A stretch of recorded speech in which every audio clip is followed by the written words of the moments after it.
One thing that I've really noticed is that Dave has an impeccable way of dealing with people and connecting people. We can get to that more as we go along. Welcome to episode number 3 of Meet the Presenters for the Central Canadian Wedding Conference. It's coming up November 1st and 2nd at the Keystone Center here in Brandon. I'm Brian, your host, and with me is Mr. David Ternier. That's me.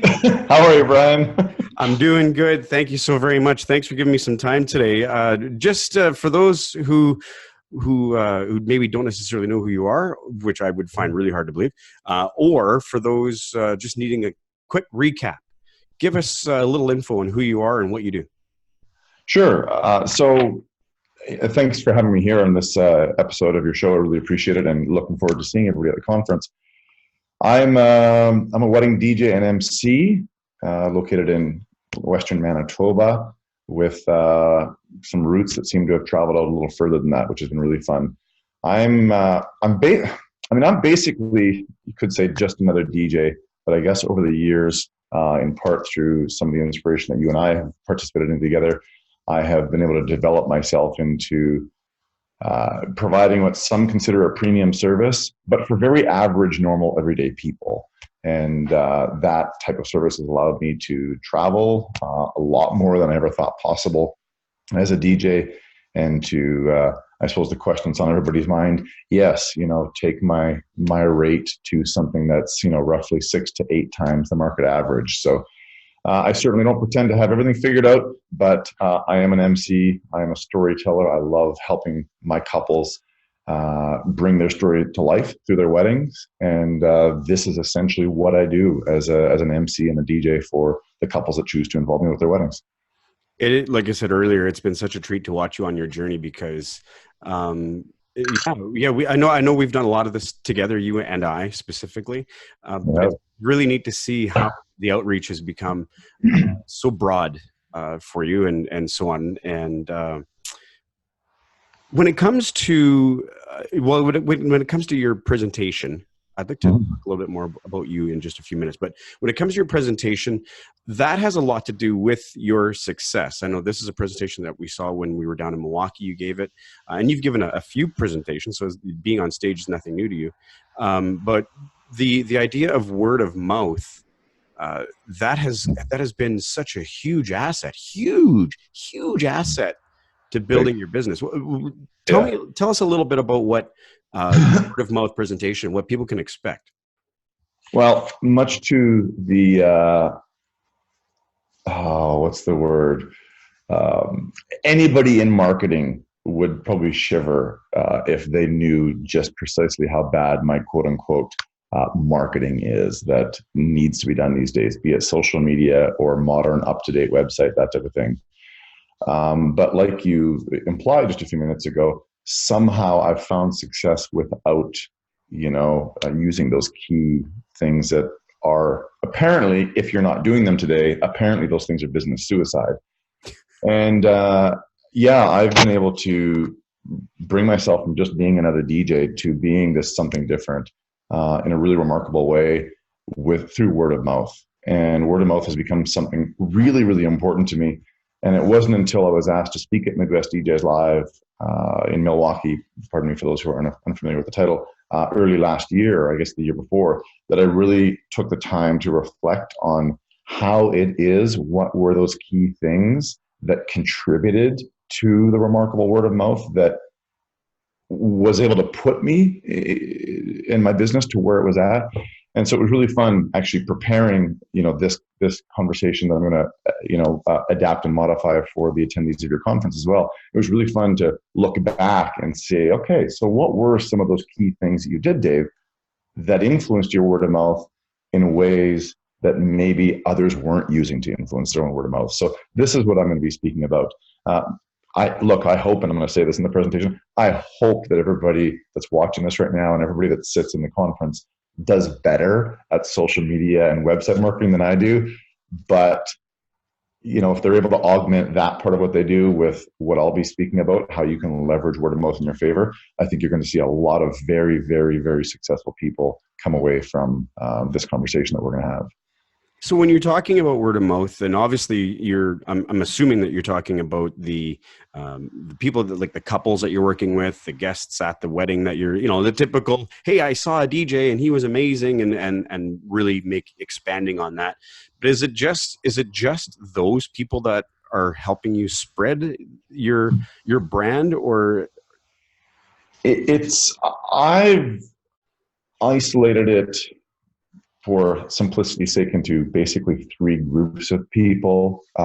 There are obviously a whole bunch of people that fall under the client umbrella, and within that umbrella, I also refer to the parents and a bunch of other people that maybe people in our profession haven't actually thought of. They could also use.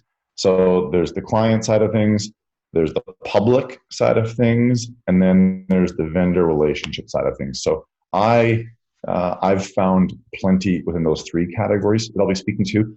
And you can't just work with one of those three. You've really got to leverage and work with and influence, individual small three of those categories to really get word of mouth working for you.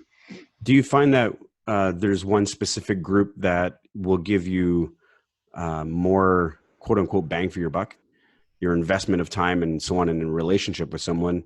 Which do you find has been most beneficial? Probably those that fall well. So I'm going to tell you the answer, and then I'm going to put a little asterisk at the end of that. Probably those that fall within the client category. And my definition of the client category is a lot broader than some. So I'll be expanding on that an awful lot. But the asterisk to all of that is that these are the three categories, but I'll speak at the end as well about the fact that while those three matter, the greatest thing that impacts our word of mouth is our performance, be that our performance as a DJ, or be that our performance as an artist, as a photographer, be that as our performance as an artist, as a decorator, whatever the case may be. So that's kind of the asterisk to these three categories. I finish with that because I really think it's an underappreciated method of driving word of mouth in ways that most people don't think. I mean, what I'm going to be doing through a variety of different case studies of other places in the world to do this is I'm going to be challenging everybody to look at investments in themselves within those arenas to better themselves. I'm going to challenge everyone to think of those investments as marketing investments, not performance or artistic investments. So that's kind of where we're going to go. Interesting. Do you struggle at all when it comes to meeting new people? I used to. I wish I could tell you I knew where that changed. I now love meeting new people. I mean, this might come as a shocker to some, but I'm an introvert at heart. Love my solo time. Love that recharging time. Get on the bike, go do 20 kilometers. Nothing feels better. But I have come to really, really enjoy meeting people, and it's probably now one of my favorite parts of my job. I mean, people in the DJ world always say, "Oh, your favorite part of the job must be, when you play that right song and the place is just rocking and that type of thing." Yeah, it's fun, yeah. But my favorite part of my job now probably is meeting people, be it the parents or be it a couple who are inquiring with me about my services and discovering all that new story. So that's certainly become something I do enjoy.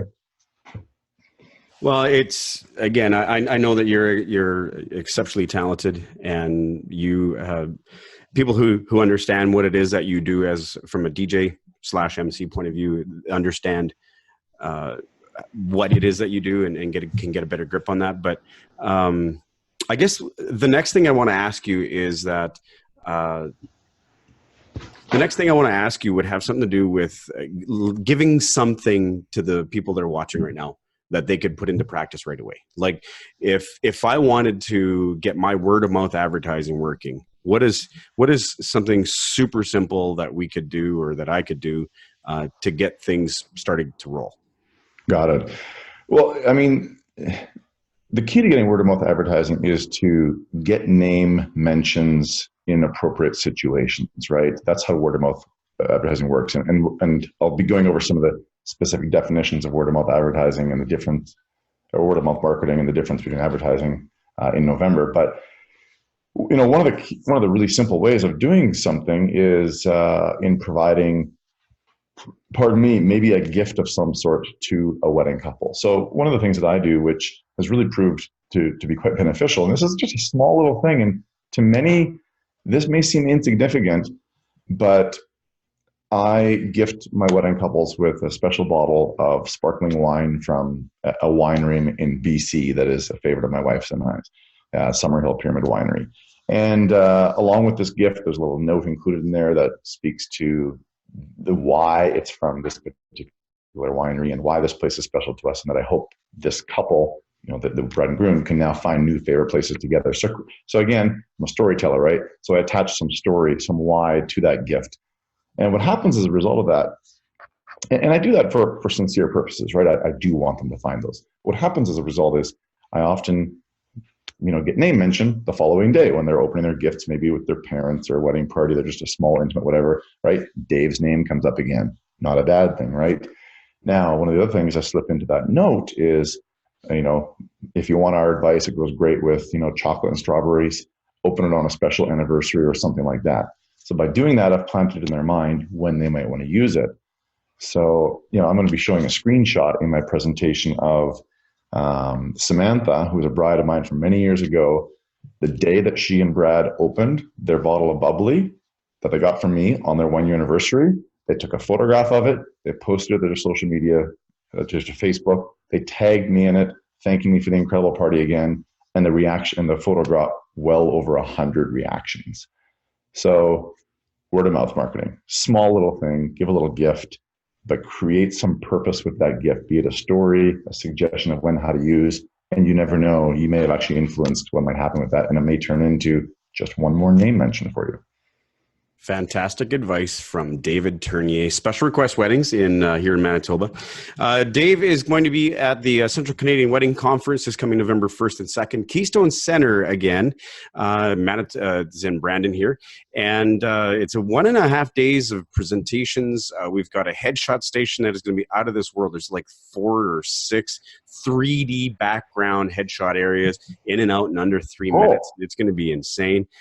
Plus, to top it all off, Vicky Moosney, of course, doing Powers of Personality workshops, 2 of them on the Sunday and the Monday as well. So lots of really cool things happening. If you want your tickets, you want your passes, they're available through our website, www.theccwc.net.